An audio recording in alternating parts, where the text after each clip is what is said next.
Bonjour, hello everyone. Welcome to my page Bonjour Bangla. আজকে আমরা কিছু প্লেসের প্রিপোজিশন শিখব। তাহলে চলেন।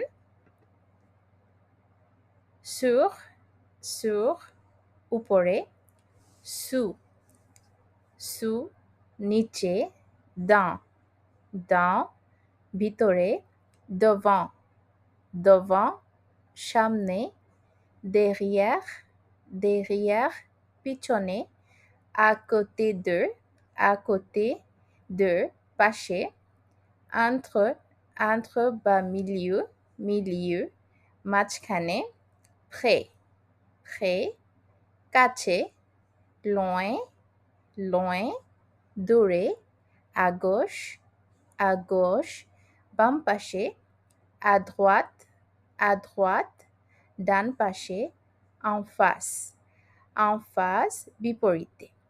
আজকে এই পর্যন্ত। আর আমার ভিডিওটা ভালো লাগলে প্লিজ লাইক, শেয়ার আর সাবস্ক্রাইব করে দিবেন আমার পেজে। ভালো থাকেন, টাটা।